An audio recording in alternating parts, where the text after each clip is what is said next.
Good morning, everyone. One little disclaimer before we start. There is a possibility I will actually yawn throughout this presentation, and it's not because I'm boring myself. Although that's a possibility. It's because my little COVID rescue dog that is pictured over my left shoulder decided to exercise her rights to free speech between 2:30 and 5 in the morning last night. And the reason for that is that Thursday mornings on our block is trash collection day. And a lot of my neighbors like to put out their garbage cans on Wednesday evening. This makes the neighborhood raccoons quite pleased. But when Bella hears them, she starts barking and going crazy. And I would find that somewhat forgivable if I thought she was actually trying to scare away the raccoons. But I think her barking was just trying to pressure me into letting her out to join in the feast. So we will be talking about free speech this morning. And as all of you are, I think, painfully aware, school districts tend to be microcosms of what's playing out in the broader society. And a lot of times school districts are on the very front lines of all of the polarizing issues that we see. For that reason, I've come to see that certain board members find it necessary now to stock up on Xanax and grain alcohol. It really has become difficult times. And I'm going to be focusing mostly on speech at the high school level. And I'm going to start with a background of the Supreme Court cases, and then talk a little bit about some of our decisions here in the Federal Court of Appeals that governs New York. And we're going to be talking about T-shirts and banners and all of those things that we're seeing. I will also be touching a little bit about speech on the elementary school level. The analysis is different in elementary school. Part of the reason for that is because schools can take into consideration the age appropriateness of certain materials and certain messages. Also at the elementary school level, we find that the speech we're talking about really isn't the student speech. It's really the parents. An example of that, there was a case a couple of years back where a kindergarten class decided to have a little program where kids would bring in their favorite books from home. One student comes in and says, well, I really wanted to bring in Clifford, the big red dog, but instead, my mom made me bring this, and then hands the teacher a Bible. So, again, the analysis is a little different than if that happened at the high school level. So I think we can go to the first slide. I'm sorry, make it the second slide. Thanks. So any discussion of student free speech starts with the landmark decision of Tinker versus Des Moines. In this case, this was a protest against the war in Vietnam, and high school and some middle school students wore black armbands to protest the war. And they were disciplined for this. And the court ruled in favor of the students. And the court said that students have the right to express their opinions on political topics, and that a school district cannot censor that speech unless there's going to be a material and substantial disruption of the educational process, or if it interferes with the rights of others. So the Tinker case is where the Supreme Court made its landmark holding that students do not shed their constitutional rights at the schoolhouse gates. Unfortunately, when I was in high school, my parents really didn't subscribe to that point of view. They felt that while other students did not shed their rights at the schoolhouse gates, I did, except for my right just to be quiet and remain silent. So Tinker dealt with silent, passive political speech. And as we're going to see going on, some of the speech that we're going to be talking about is not passive speech, but active speech, and also speech over the internet, and which certainly the court, when they decided Tinker, could not have contemplated. So if we can go to the next slide. So after Tinker, the next few cases are on the screen. The first one is the Frazier case. Now in Frazier, you had a student give a nominating speech for one of his fellow classmates to be class president. And he did this at an assembly. And the speech was laden with sexual innuendo. And the case goes up to the Supreme Court because he gets suspended for this. And the court rules in favor of the school. And they say, here you had a captive audience. A lot of students reported being very uncomfortable with the graphic nature of the innuendo. And so because of that, schools can censor speech that is vulgar, lewd, or sexually inappropriate. There was an interesting dissenting opinion from Justice Stevens, and he quoted from Gone with the Wind, the famous quote, "Frankly, Scarlett, I don't give a damn." And he pointed out that in that day and age, that was a very controversial thing to say. And in his view, the court was being just a little bit too uptight about it. And when I first read the Frazier case, I was still in my 20s. And I kind of sided with Judge Stevens, and I thought, yeah, it was inappropriate, but what's the big deal, really? But then I had occasion to read Frazier years later, after I became a father of a little girl. And so having looked at it then I thought the suspension wasn't enough, that really corporal punishment was in order. But that is the rule coming out of Frazier. We can stop speech that is vulgar and lewd. The next case is the Kuhlmeyer case, or the Hazelwood case. Here you had a student newspaper that was sponsored by the school, and they wanted to run a story about teen pregnancy and divorce. And the school would not allow that story to be run. They thought it was too sensitive a topic, that the identity of the pregnant students were going to be revealed. They also were concerned that people would figure out who the divorced parents were, and that infringed on their right to privacy. And the Supreme Court ruled in favor of the school district here. And they talked about speech that could bear what they call the imprimatur of the school district, that if it's in a school-sponsored activity, that it could be perceived that the school is actually endorsing what's being discussed. So when there's a school-sponsored activity, schools can ban speech that is inconsistent with the legitimate pedagogical reasons of the school. The next case is the Morse versus Frederick case. So here you had the Olympic relay torch coming through a small town in Alaska, and students were released early so they could see this event. And a couple of students got the bright idea that as the torch was passing by and all the reporters were around and the news crews were there, they would unfurl this big banner that says "Bong hits for Jesus." As you can imagine, schools tend to frown upon bong hits for anyone, let alone being for Jesus. Here, the Supreme Court again rules in favor of the school. Their reason is that you can restrict speech that advocates for illegal drug use. They did talk briefly about, well, could this have been political speech in terms of advocating for legalizing marijuana? Here, it plainly wasn't. It was just kind of the kids trying to be funny. So there wasn't any political component about it. So it was just a straight up encouraging drug use. Can we go to the next slide, please? So this is the most recent Supreme Court case, and it came down just this past year, the BL case. So you had on a Saturday, kids congregating in a local store. One student who did not make the varsity cheerleading squad was really upset about it. She posted to her Snapchat story, F school, F softball, F fucking cheers, F everything, with a picture of her and a friend putting up the middle finger. And this is the actual post at issue. Now, Snapchat typically disappears quickly, but other people saw it, screenshot it, and showed it to the school. Next slide.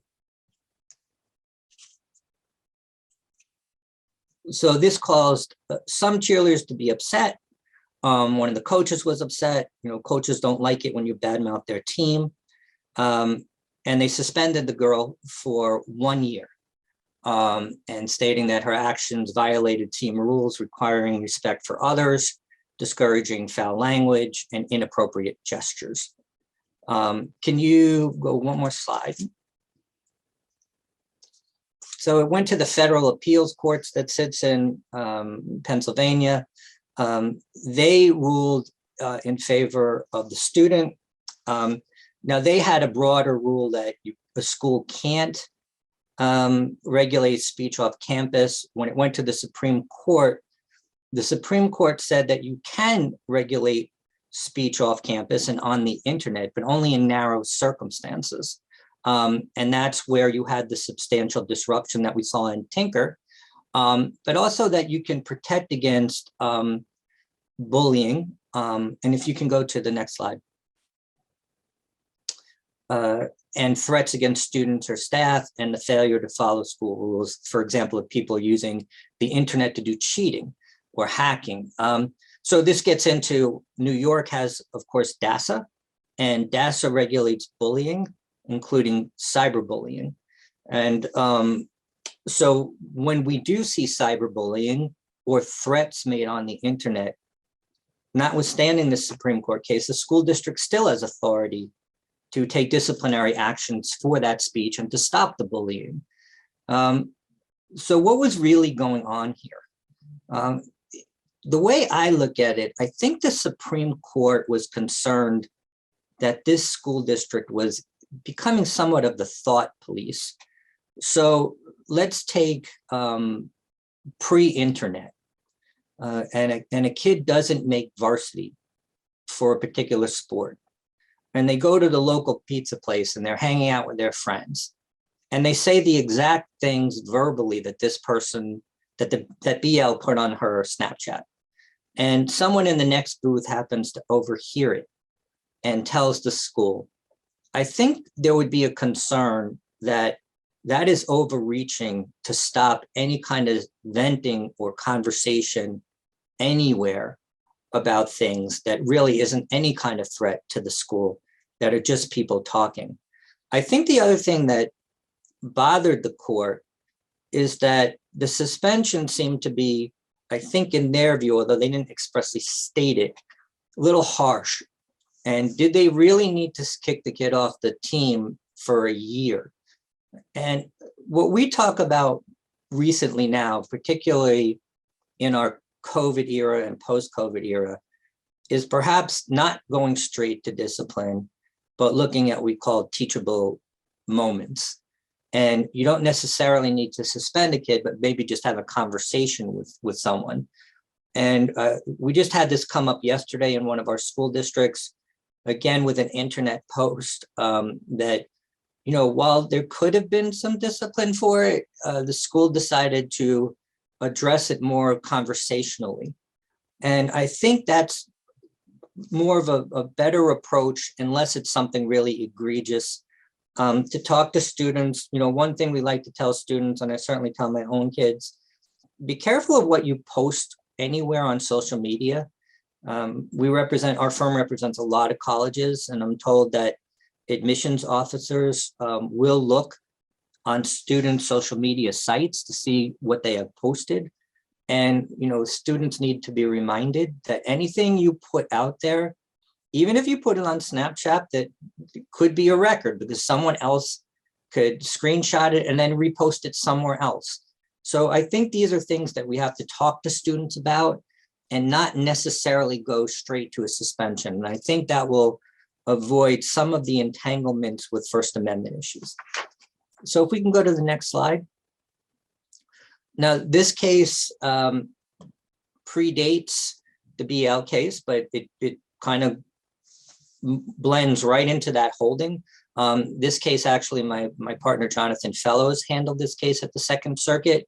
So you had a student create instant messages with a picture of somebody killing one of the English teachers, and it said, "Kill Mr. Vanderwall" on it. And the Supreme, even though the kid argued, well, this was just a joke. I never meant any harm. The Supreme Court ruled in favor, I'm not the Supreme Court, the Second Circuit ruled in favor of the school district. And here it did actually have an impact. One, it was violent. It also, in this day and age, anytime you're going to talk about someone using a gun, I think there's a real chance that that's going to cause a lot of fear. And it did. It scared the teacher here.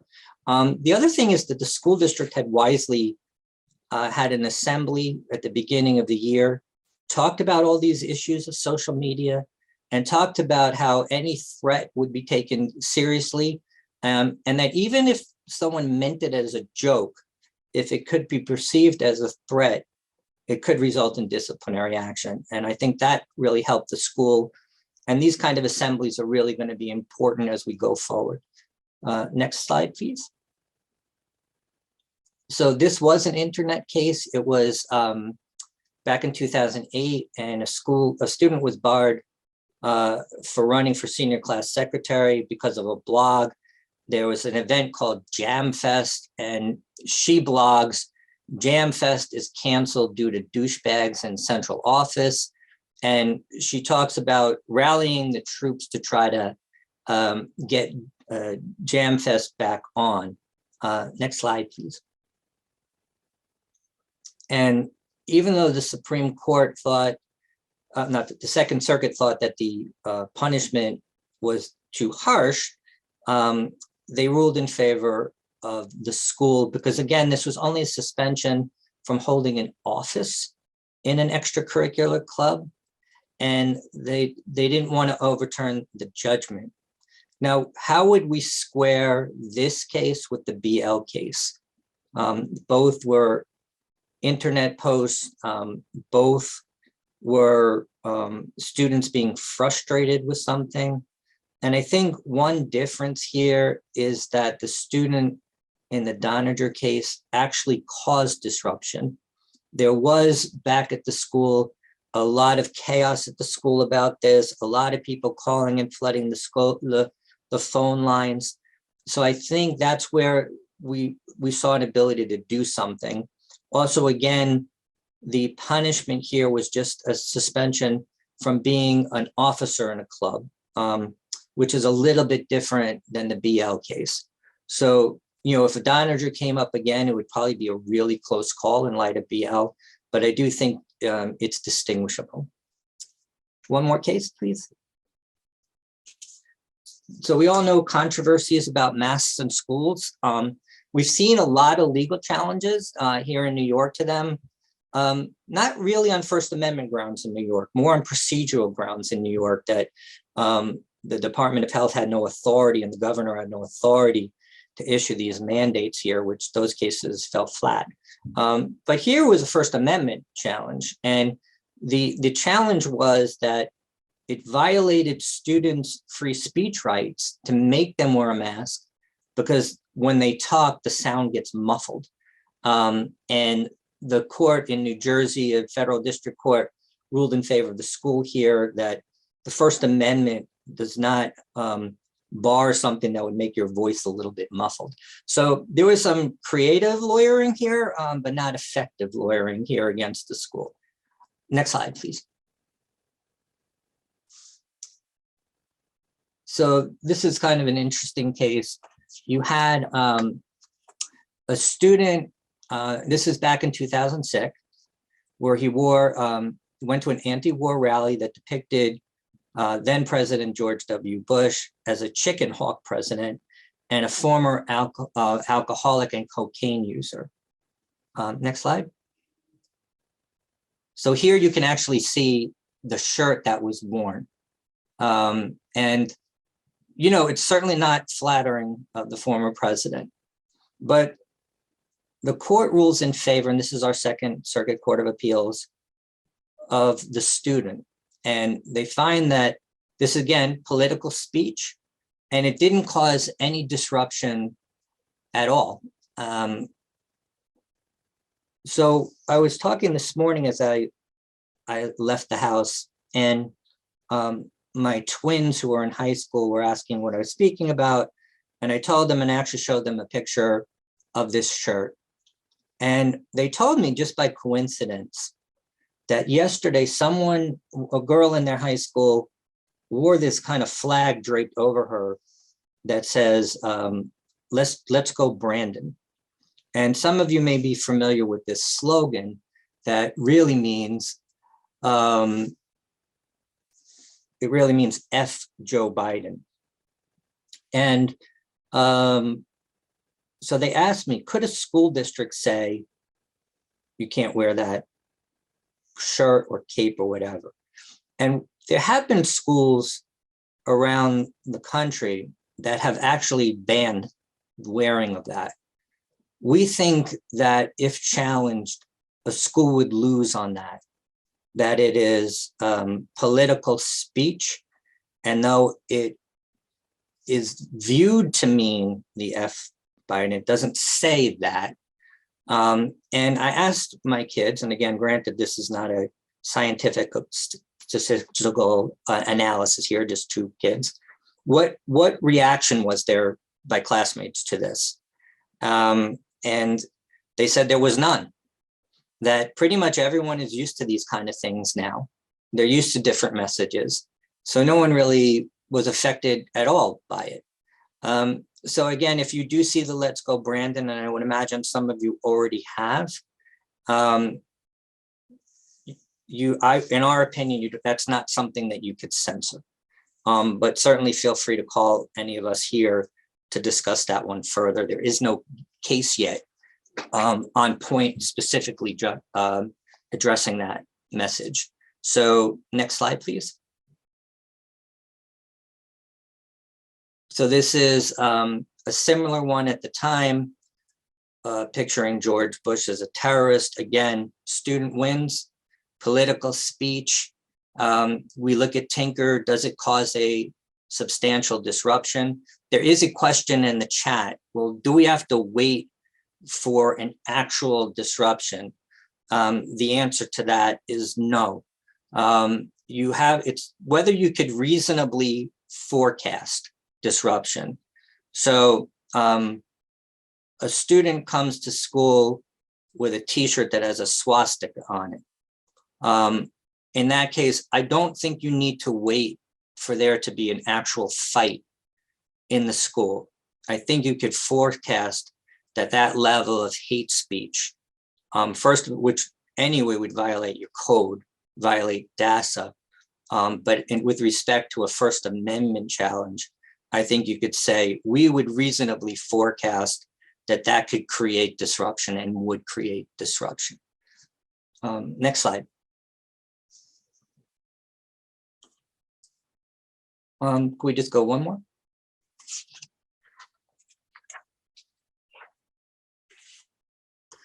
So even though this case was decided in 2010, it's pretty timely. This was an armband with pro-life sentiments. The Supreme Court in the next few months will be handing down a very substantial case regarding abortion.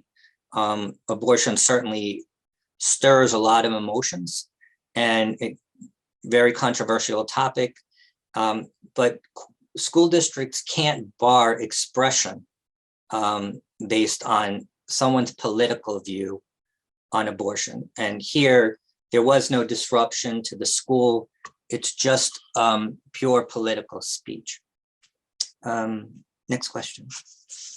On to the next slide. This one again, students wore these bracelets, I love boobies. It was really part of Cancer Awareness Month, and a school didn't like the expression that was being, the use of the word boobies. But again, the courts here find, one, they're not vulgar. And again, it's political speech. It's speech it's a message. It's silent, it's passive, not causing a disruption. You can't bar it. Next slide, please. The Confederate flag. This has been a big issue. We've had this come up with one of our clients. So let's say again, kid comes to school with a shirt that has the Confederate flag on it. The courts are kind of split on this. Some courts, so in the next slide, there's a case that went the other way, but here they can say that there is a likely cause of disruption. And again, this goes back to the question before about, do you have to wait for it actually to happen? No, I think, again, somebody wearing the Confederate flag, we can reasonably anticipate that there's going to be a disruption. That could even be a fight. It could be a real mess. And I think in this day and age, when we've had what you see in Charlottesville, what you've seen with all of the protests regarding incidents with police, I think in today's climate, if this case came to court in New York, the school district would prevail on censoring the Confederate flag in a school. The other thing is, practically speaking, a school district may really need to have that fight because if they don't, they would be accused of a DASA violation or a civil rights claim under the federal civil rights laws for harassing other people based on their race. Next slide. So this is the case that went the other way. So we did see a split in the courts over this, but again, these were older cases. I think what we've seen in the last few years changes the dynamics entirely, and that there could be a ban on the Confederate flag. Next slide. So just going to go over these. There's two cases, this and the next slide, which I'll go through quickly. A lot of concerns in schools about gang attire.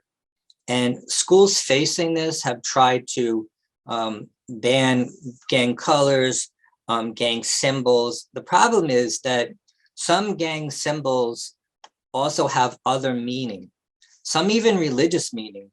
So you would have to be careful and consult with counsel before you're going to take a position on, well, that's gang paraphernalia or symbols, and we're going to tell someone they can't wear it. So before any of that happens, you might want to call us. So you can go to the next slide. And we're going to skip to the next slide. The murals. This is a little bit of an older case, but I do think something like this is going to come up given how polarizing we are. So this is a school in Wisconsin. They decided that they were going to allow each club of the school to put up a mural in the main entrance near the school. And the Bible Club prepared a massive mural that had some quotes from the New Testament, and then also had a huge cross. So the school said, well, you can have a mural that has the messages from the New Testament or quotes, but not the huge cross. And the reason why they took that position is because as soon as it got out that the Bible Club was going to have their huge cross, the white supremacists in the school wanted to put their message up in a huge mural. And apparently the school district even had a Satanist group of kids who wanted to put their mural up. And the principal said, I don't want all of this. This was designed to be a fun project. I don't want all of this controversy. And so I'm not going to allow any of that stuff up. And members of the Bible Club sued, and the school district winds up winning here. And they gave the school district some leeway here. Because this was school-sponsored activities, they said that there would be legitimate interest in not having all manner of disruption and disorder. And there's a great quote here that I just want to read to everyone. And this is coming from the Seventh Circuit Court of Appeals, which sits in Chicago, tends to be a conservative court, but ruled in favor of the school here. And they write, we pause here to express our doubts about the appropriateness of litigation that is intended, whether by friends of religion or its enemies, to wrest the day-to-day control of our troubled public schools from school administrators and handed over to judges and jurors who lack both knowledge of and the responsibility for the operation of public schools. The plaintiff's high school is an urban school with 2,000 students and 42 student groups. The regulatory and disciplinary problems implied by these numbers are formidable. In her diary, which is part of the record, the plaintiff in this case wrote, "There's something exciting. I'm suing Kenosha Unified School District. The lawsuit is getting very interesting. The school district is getting themselves deeper in cow dung than what they realize." And then the court asked this question, do we really need this? And of course, the answer is no. But certainly this is a quote I love and use in papers. And again, when I think about the principal of this school with 2,000 students, 42 student groups, anytime I start to whine about my job being stressful, I think about that principal and what that has to entail. So again, we saw, I think, thankfully, a lot of discretion being given to the principal here to make a decision in the best interest of the school. Next slide, please. This is another interesting case. This happened to be shortly after Columbine. It involved the Columbine building itself. Now, a lot of us forget that students still had to go back and into the school right after the shooting. They couldn't rebuild the school right away. So the school did this great thing. They decided to have a beautification project where they would put all these tiles, painted tiles in the hallway. And they had a couple of rules with regard to the tiles, that you couldn't have religious messages and you couldn't have any references to the event itself. They already had made a monument to remember those who were lost in the shootings. So they wanted just beautiful tiles. So what, of course, did they get? They got the tiles they got had all manner of religious messages, including one that said Jesus wept on 4/13/1999, the day of the shooting. And they even got a skull with blood dripping out of it. So, no good deed goes unpunished when you're trying to do something right. And here, the religious students brought a challenge. And again, the court ruled in favor of the district, giving them leeway here. It was a sponsored event. They wanted just not to create a wall of controversy with competing messages. They just wanted some beautiful tiles. I would note one difference here between this and some other kind of assignments that we see in a class. So this is a project that's going to be permanently affixed to the walls, and it's part of a message the school itself is also portraying about trying to make heal the wounds of what happened. I have had situations where in elementary schools, as part of moving up to middle school, fifth graders will do a little tile project, and they'll have like one small wall, and the project will be, put in a tile that's reflective of who you are. So some students would put in, something kind of silly or goofy. Others could put up, a football player, a musical instrument, or something like that. So did have a situation where then a student put in a tile about Jesus. Now, could the school bar that? And the answer to that is no, because the assignment was very open-ended. Who does this reflect about who you are? That means I can say I'm a religious person, or I could have put up a tile with a political figure. So again, it's how we define the project. So let's say there's an assignment, write a 2-page essay of someone who's influenced you, and could be anyone. And if somebody puts in an assignment in response to that assignment, well, I've been influenced by Jesus, could the school say, well, that's not an appropriate topic? Well, no, because that would be what we call viewpoint discrimination. So if I have one student saying Joe Biden, another student saying Donald Trump, and then this other student saying Jesus, I can't allow the first two, but not the third.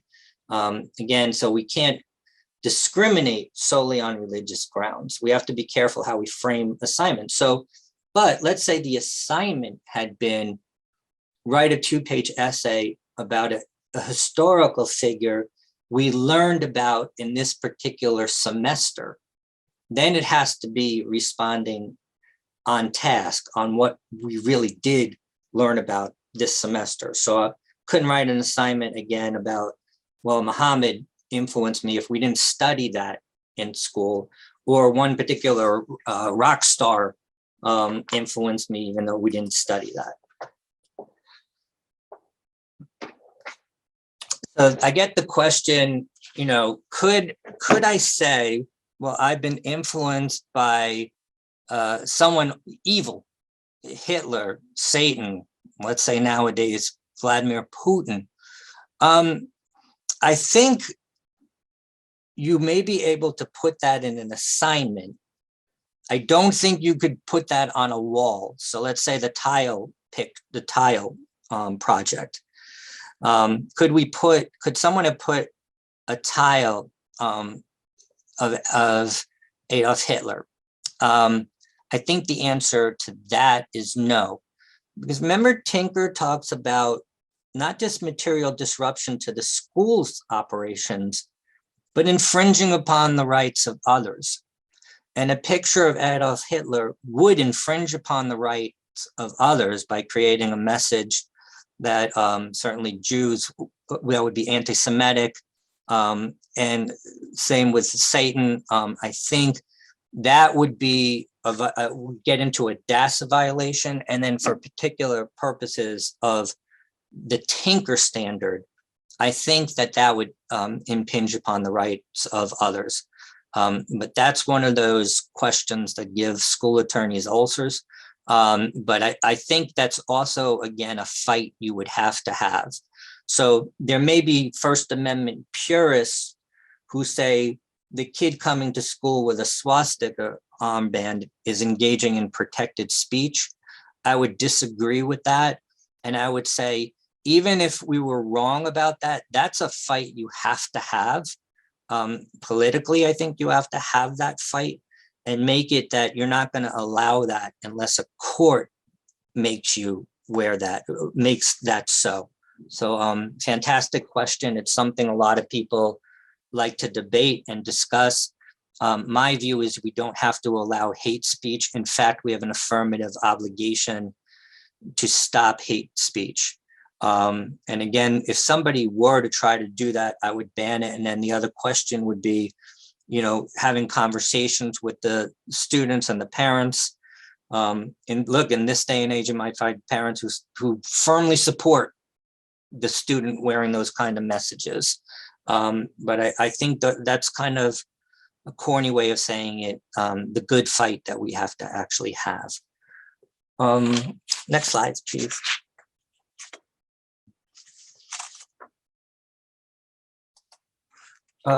So this again, imposing discipline here for violence, where rap lyrics named two particular coaches. This falls within our Wisniewski case that we discussed earlier in regarding threats, that these are threats against staff members and we don't have to tolerate that. Can we go to the next slide? One more, please. This is kind of a silly case, but it's out there. And again, we may see something like this again. Marching band decides that they want to play the song White Rabbit during the halftime of a football game. For those of you who may be not familiar with this song, it's an old song by Jefferson Airplane that has a lot of references to drug use. And you know, the court actually, it's interesting to see a federal court judge happen to analyze the lyrics of an old classic rock song And some of the lines are, and you just had some kind of mushroom and so on and so forth. And the school won this case that, you don't have to allow a song about drug use to be played by a marching band at a school sponsored event. Next one. So a lot of litigation over things that happen at holiday times. Actually, there's a federal appeals court decision that says, no holiday season would be complete without a lawsuit over the holiday season. So here you had a 5-year-old come to a kindergarten holiday party, and he distributed candy canes. And next to the candy canes were this little story about a candy maker. And if you look at the language used here on the screen about what the story says, how many of you think a 5-year-old would be able to actually read this and comprehend everything that's being said in this? And this is just one part of it. So whose speech really is this? And again, I think we get to the fact that it's not really the student that's going down this road, but the parent. Next slide. And here the school district wins. And, one thing that, again, we have to look at in an elementary school, what things are age appropriate. I had a case many years ago, right after 9/11, a second grader came to class and distributed a pamphlet. And I don't know if you can see this, but this is the pamphlet that was distributed. And it shows the Twin Towers on fire. There's some other passages here. And it talks about, well, the only way you can be safe is to believe in God. And this was at a time the state had issued some guidelines about how to talk to children about 9/11 and to try to make them not be afraid. And these things were scary. The other thing is, this was second grade. We had reading teachers kind of look at this, and they said this was really on a 6th grade reading level. And the school stopped the distribution of these materials. A lawsuit came in by a religious group that brings these kind of lawsuits all over the country. And, I got calls from advocacy groups all over the United States. Everyone was dying to have this case get up to the Supreme Court on elementary school speech. And people thought this was the right case for it. And so I got lots of offers for friend of the court briefs. And so I actually did a peculiar thing. I actually picked up the phone and I called my opposing counsel. And I said, what are your real concerns here? And we had extensive discussions. And what they were really worried about was that this was being blocked because of religion, because of a religious message. And after we had a lot of some lengthy letter writing exchanges, they became convinced that what we were really worried about as a school district is the age appropriateness of the materials. And that it wasn't because it was really religious, is that it wasn't age appropriate. And we actually convinced them of that, and they withdrew the suit. So as much as that would have been, the case of a lifetime for me to litigate, and a lot of people on the outside really wanted this case to go up to the courts, really wasn't in the school district's interest to have their name on a landmark case, was in their interest to resolve it amicably, which we did. So one thing to think about when we have these fights is to at least make the effort to reason with the other side and see if we can't come to some understanding about what's really going on. So if we can go, just skip ahead, because we're just about out of time, to the very end of the second to last slide before. Okay, so because the NFL draft is tonight, I just wanted to throw in one case, which is one of my favorite cases on the First Amendment. You had a student named Rocky in fourth grade. Now, if you have a student in your school district named Rocky, obviously it's inevitable that you're going to wind up having a fight with Rocky. And this is where they had, so this is a school district in Minnesota.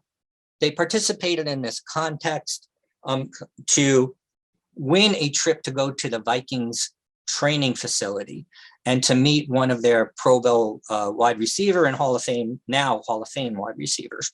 And this student, Rocky, happened to be a Green Bay Packers fan, which is the arch enemy of the Minnesota Vikings. And he wanted to wear his Packers jersey throughout this whole process. And they said no. Now, here I really relate to this. I've been a Minnesota Vikings fan since I was 4 years old.